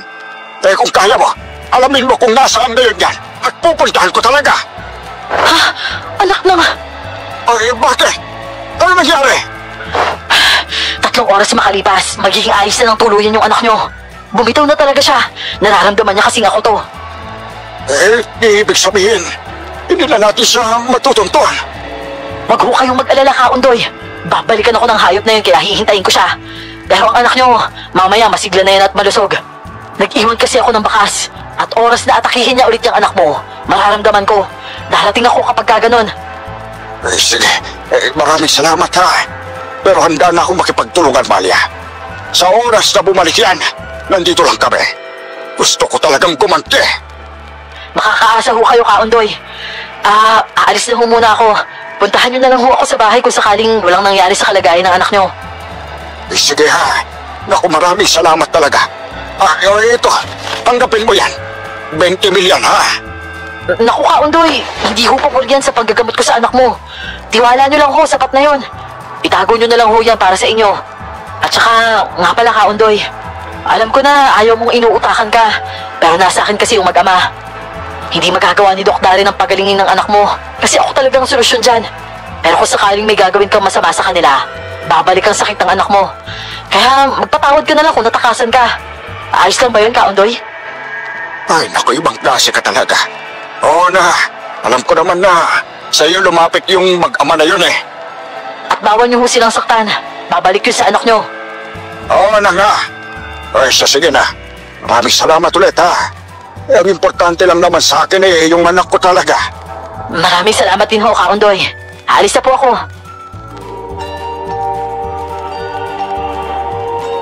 Kung nagtataka kayo kung bakit sa bundok na yon may pera si Kaundoy, mga sindikato kasi sila. Rebelde na rin siguro kung tawagin. Kaya sa sitwasyon nila sa bundok, unang tingin pa lang, mga akala mo walang pera. Pero sandamakmak ang armas ng mga yun na nakabaon sa lupa. At ganun din ang pera nila. Alam ko yon, dahil posible ang ganon. Pero wala pa rin akong pruweba. Kuhaan na lang natin ng base ang 20 mil na binibigay niya. Masama ang gawain nila sa totoo lang at hindi ako sang-ayon doon. Pero hindi ko sila tinuturing na kaaway dahil hindi naman kami nahihirapan dahil sa kanila. Higit sa lahat, hindi sila ang kaaway ng albularya na tulad ko.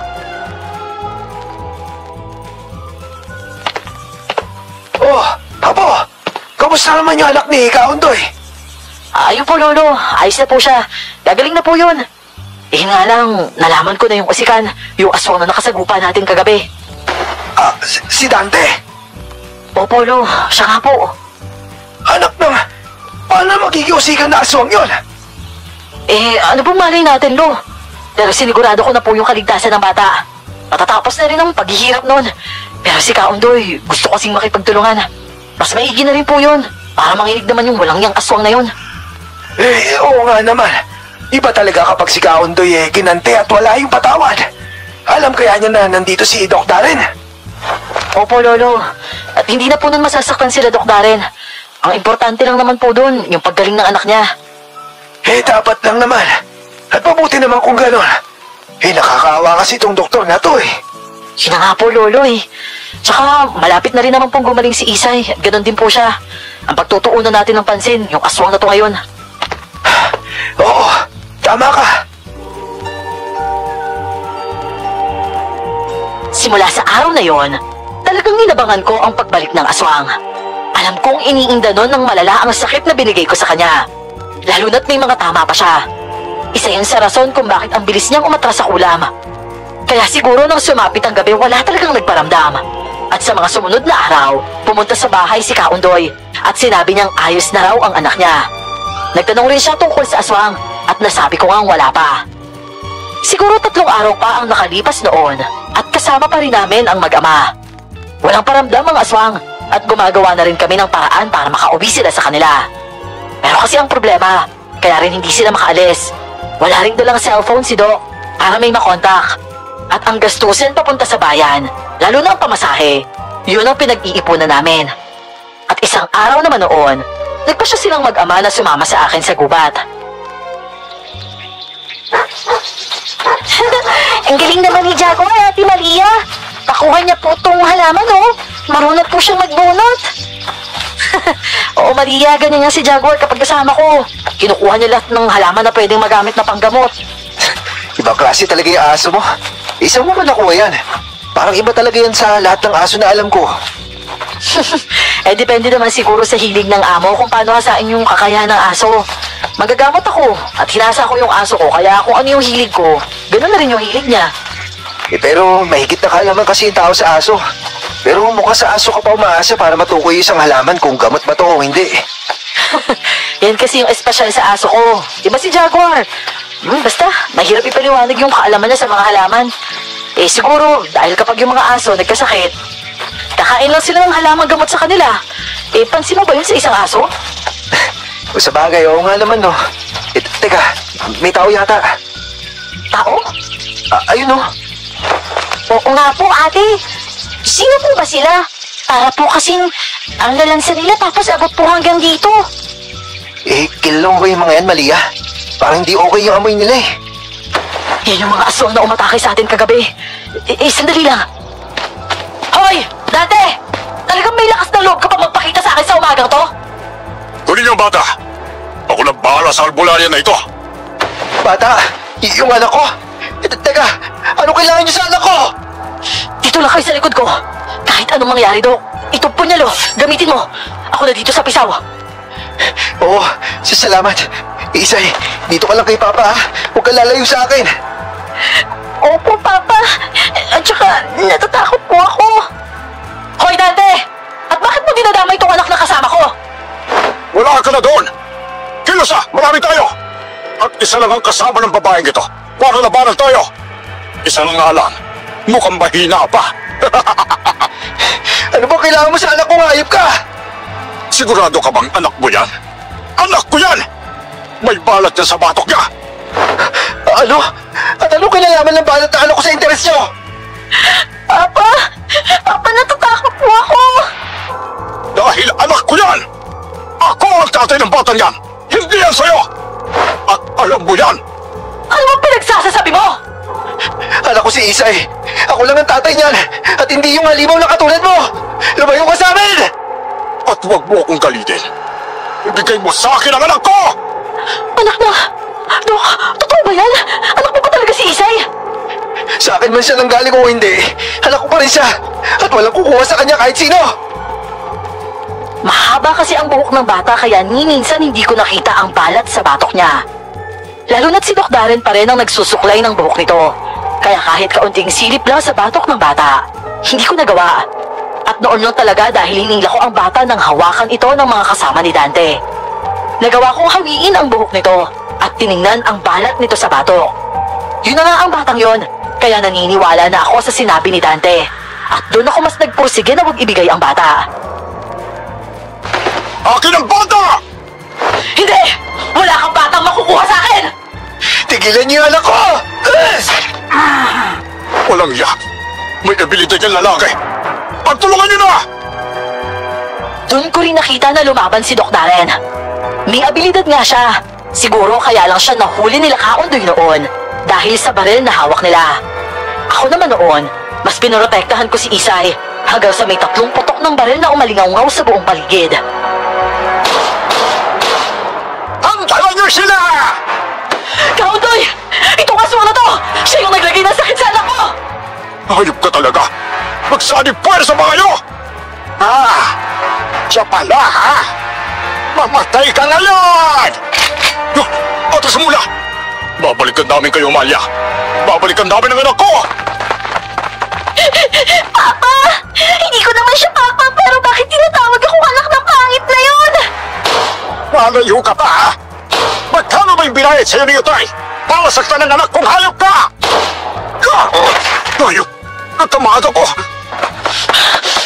Huwag na natin pakawalan to! Isay! Hoy! Bitawan mo yung anak ko! Papa! Aray ko po!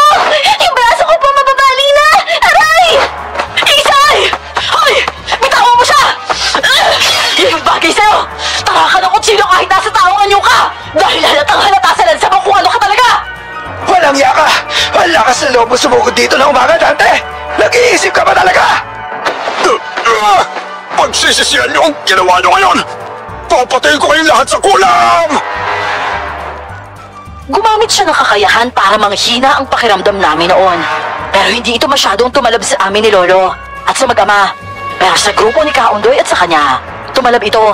Kaya ultimo pagbaril nito kay Dante, hindi na ito nakakatama pa ulit. Bakit ganito, ha? Nangihina ako! Kaundoy! Mga hayop! Bakit sila lang ang tinatablang at hindi kayo, ha? Ha! Dahil yun sa proteksyon ko! Sana kasi nag-isip ka muna bago mo ginawa yan! At salamat dahil natatanga kayo masyado! Dahil sa pagiging desperado sa mga baluktot niyong hangarin! At tatapusin na natin ang laban na ito! Ano yan? Hayop ka na, Swanda! Ilang araw din kitang hinanap, alam mo ba yan? Hindi ko mapapatawag yung ginawa mo sa anak ko! Anong binayad sa inyo yun, Tay, ha? Ang bata yan! Yan lang naman ang kailangan ko! Yan ang pinangako niya sa akin! Bakit ganito? Ang hirap pigilan ng sarili! Ito na naman pag ginamit niya sa lola ko noon! Teka, ano nangyari? Bakit nagigiyasong sila? Teka, paano natin lalabanan yung mga yan? Papa! Ang dami pong monster! Makakainin po tayo niyan! Nagkukulubot po yung balat nila! Tingnan mo po, Papa! Ang dami nila matutulis ng ngipin! Tapos ang haba pa ng mga kuko nila! Papa, ano gagawin natin? Kumalma lang kayo! Mas may laban tayo ngayon dahil kahinaan nila yung araw! Kahinaan nila yung araw? Pero bakit sila nagpalitaan nyo? Dahil yun sa patibong ni Lolo! Hayop! Patayin sila lahat! Magiging aswang sila kahit umaga! Maninay! Gusto ko lang na mabakuha ang anak ko! Kaya gagawin ko lahat ng kaya kong gawin! Babawi lang siya! Nangako sa akin si Utay na ibibigay niya sa akin ang anak ko! Pero ibibigay niya lang sa akin ang anak ko kung mapapatay ko ang anak ni Undoy! Kung wala lang siya matibay na pangotro sa akin, nakuha ko sana nagsapilit ang anak ko na hindi na nasasaktan ang anak mo, Undoy! Pagkarating nila rito! Pero, ginamitan niya ako ng pangontra! Ginip! Mukhang sa'yo nang utos sa yaya na anak ko. Yung Utay na yun! Hayop siya! Dinamay niya ba kami sa ganito? Hindi niya kayo dinamay! Pinagplanuhan talaga kayong papuntahin dito! Ginamit lang ng aswang na to ang galit ni Aling Utay para masunod yung gusto niya! Walang iya! Bakit parang ang hirap nilang patayin? Undoy, mahirap silang patayin kapag bala lang yung ginamit mo. Lalo na't kung ordinaryo lang yan. Gumamit ka ng balisong kung meron ka dyan. Ayun yung asin. Pahiran nyo para mas talab. Dahil nasaan yung aswang na sinadante, umatake na lang ang mga ito sa kabila ng pag-usok nila sa sikat ng araw. Kaya kahit na gano'n na pabor sa amin ang oras, nahihirapan pa rin kami sa sitwasyon. Dahil ang mga aswang ay agresibo ng manakit para sa kanilang huling sandali. Ang sakit! Ang sakit yung mga kuko nila! Mag-iingat kayo! Agresibo ng mga yan yan dahil sa huling sandali na lang nila to. Mamamatay sila sa sikat ng araw. Kaya hanggat maaari, protektahan niyo yung mga sarili niyo. Isay, halika dito. Dito ka lang sa akin. Hayop! Ang bilis niya! Sandali! Ito yung pandagdag pambahina niya! Amoy na kamang yan! Mali ka! Itabi mo dito yung bata! Akin ang ulo!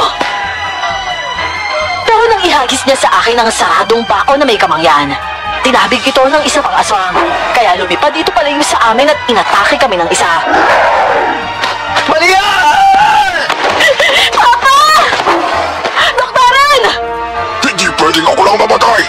Tatay kita sa kabilang buhay! Ganun ba? Uunahan na kita si Bahay papunta doon! Darren! Bitawan mo siya, aswang! Hayop ka! Darren! Talagang hindi ka natalaga, aswang ka! Halika rito! Nasa tiyan ni Doc ang kamay ng aswang. Lumalabas na talaga noon ang dugo sa bibig niya. Pero naagapan siyang iligtas dahil hinila na ni Kaondoy ang aswang palayo sa amin. At mabilis niyang sinaksak ng kutsilyo sa ulo.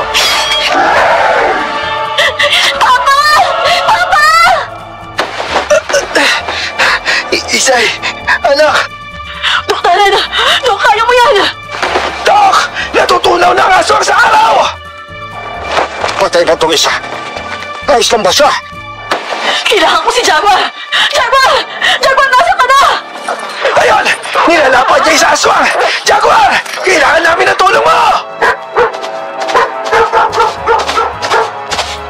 Jaguar! Kailangan ko ng mabisang gamot! Malaki yung sugat niya sa tiyan! Ay magagamit siya doon sa kuta. Kumpleto yun. Pero hindi ko alam gamitin yung mga yun. Ito na lang, mas alam ko to. Dok, kumapit ka. Nandito ako, ililigtas kita, kumapit ka lang. Yung anak ko, mali. Si Isay... Papa! Papa, wag mo po akong iiwan! Ate Maria, iligtas po yung papa ko, ate! Doktoran, ikaw ang magpapalaki kay Isay. Naiintindihan mo ba? Kaya kumapit ka. Magtiwala ka sa akin, ililigtas kita. Mabilis ring nakabalik ang aso ko noon. Nakakuha siya ng halamang gamot na bagong-bago sa paningin ko. At napakadagta nito ng kiskisin ko sa kamay ko. At pinatulo sa sugat ni Doc Darren. Saka tinapal na rin. Mabilis lang ang paghinto ng dugo noon. Ay, Totela, itali mo sa katawan niya. Maraming salamat, Kaondoy. Maraming salamat din sa iyo, Maya, ha? Sa inyo, nakaganti na rin ako sa wakas. Doon nagsimula na naging maayos ang samahan namin ni Kaondoy. Hinatid rin nila kami kahit pare-pareho kaming sugatan sa bahay namin noon. Sa mga aswang naman, kahit isang katawan nila, wala nang natira dahil naging abo na ang mga ito. Talagang ginawa ko ang lahat noon, maisalba ko lang si Darren. Nangyari kasi yun sa kanya dahil niligtas niya kami ng anak niya. Kaya obligasyon kong gawin rin ang lahat para maisalba ko siya. Hindi ko alam kung ang halaman na yon ay talagang nakita ni Jaguar o pinagkaloob na niya dahil naging mabilis ang pagbawi ni Doc Darren noon. Makalipas naman ng 2 araw, pumunta sa amin si Kaondoy. Oh! Kaondoy! Napabisita ka! Ay, nandiyan ba si Maya o di kaya si Doc? Nandito naman silang dalawa. Sandali lang ha. Malia! Apo! Nandito si Kaondoy oh! Oh, Kaondoy, bakit po? Oh, si Doc na nandiyan na ba? Opo. Nagpapahinga lang po kasi hindi pa masyadong naghihilom yung sugat niya. Kaondoy, nandito po ako. Bakit ho? Ay, nandiyan ka na pala, Doc. Gusto ko lang ibalik itong mga gamit mo.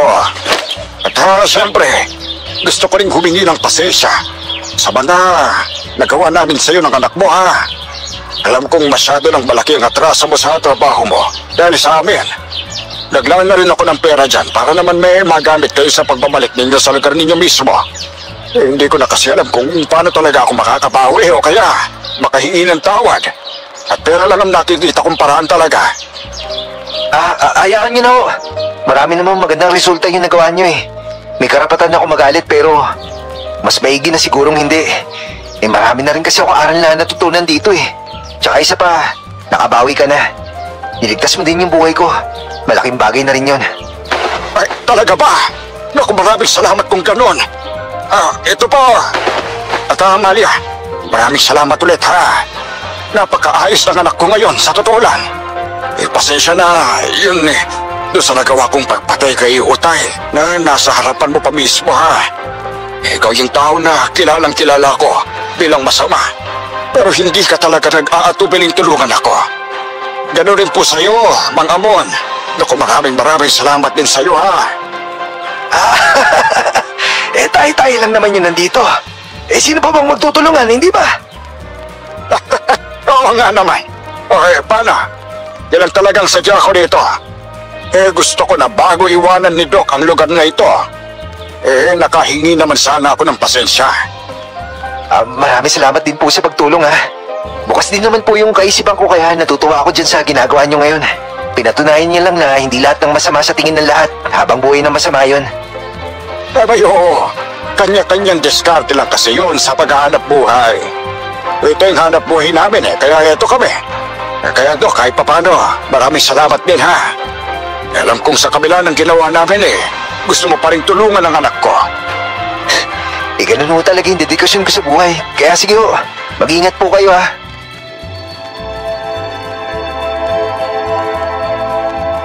Nakakatuwa lang sa mga sandaling yon. Ang sarap magpatawad. Yun ang nakikita ko kay Doc Darren noon. Nagpatawad siya sa kabila ng napagdaanan nila ng anak niya sa kamay ni Kaundoy. 3 araw pa ang pananatili nila sa amin bago sila nagpasyang umalis. Hinatid lang namin sila ni Lolo sa bayan. Naging madali na lang sa amin ang papunta dahil din sa pera na binigay ni Kaundoy. Wala na ring report na nangyari noon at tila bawat isa na lang talaga noon nagkaroon na ng tahimik na buhay.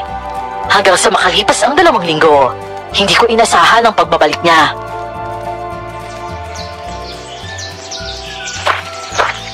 Oh, Doc, anong ginagawa mo dito?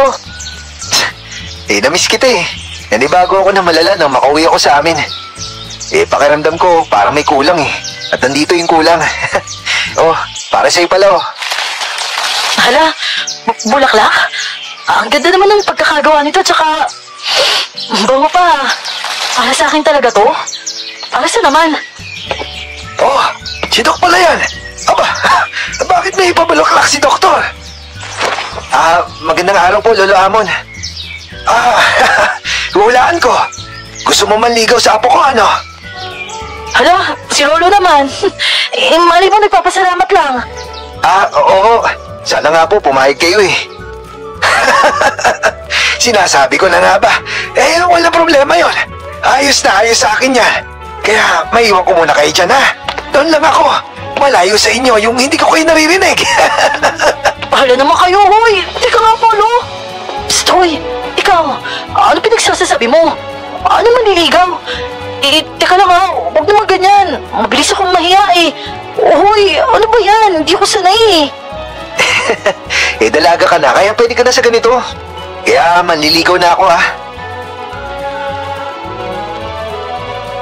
Talagang nangyari ang tandem ng albularya at doktor sa pagitan namin ni Darren noon.